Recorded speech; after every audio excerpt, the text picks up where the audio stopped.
So here we are, 12 minutes to 11, nearing the end of a day in which millions of things have happened, some happy, some tragic, frightening or reassuring, most of them undramatic, domestic, routine and frankly dull. And out of this quotidian maelstrom, BBC editors earlier tonight selected 10 events as constituting the news. They'll all also be in tomorrow's newspapers, and whether you pay any attention to them or not, the world will continue to turn, and by this time tomorrow, there'll be a lot more news. What's it all for? What is all this exposure to events over which we have no control doing to us?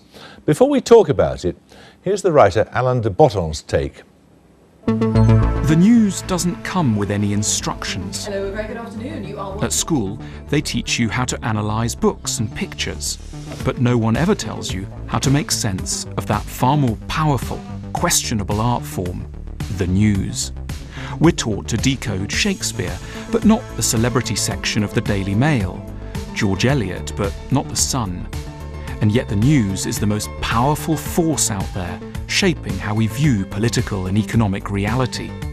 No wonder revolutionaries head to the TV and radio stations first whenever they want to change stuff. Here's my list of some of what's questionable about the news. Modern democratic nations think badly of censorship. They pride themselves on how much information is out there. But there's an awkward fact about information. If you have too much of it, it starts to numb you. You lose the thread. You forget what you were even interested in, or what could be changed. Rather than making us more political, an excess of information can erode any sense of what the real priorities are. Here's the paranoid, frightening thought. If you want to make people accepting of the status quo, you've got two options. Either give them no news at all, or, more slyly, give them the opposite. So much news, they'll drown in it. Then nothing will ever have to change. Thoughtful people often imagine that what makes news organisations serious and worthy is their ability to provide us with information that's unbiased. But this bias against bias is fundamentally mistaken.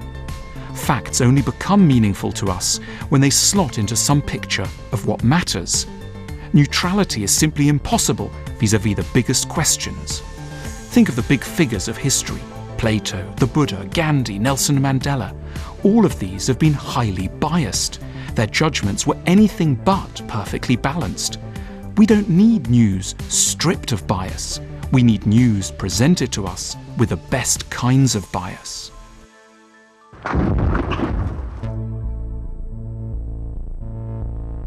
The news might tell us what's happening in the economic establishment, but it fails to tell us what might or should happen. It sets an agenda, but this agenda is woefully limited. The so-called debate about the economy doesn't stray beyond some tightly defined lines, restricting the audience's understanding of what's actually possible. Alternative views soon end up in the territory of what's dismissed as radical and ridiculous. The news terrifies us every day about floods, fires, cancer. And at the same time, it makes us furious, mostly at apparently incompetent people running the country, messing everything up. News outlets badly need their audiences to be agitated, frightened and bothered a lot of the time.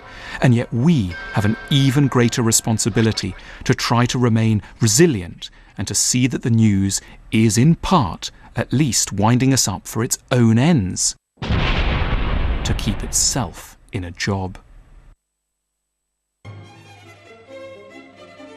We hear about terrible catastrophes all the time, 300 gone here, 1,000 starving there, and yet in our hearts we often don't much care.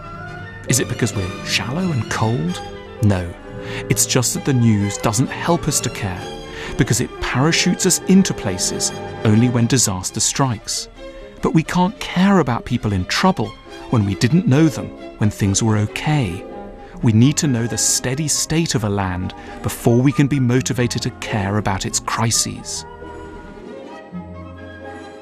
The news ends up corrupting us with a sense of the overwhelming importance of our own era and concerns, our debt, our affairs, our parties, our rogue missiles.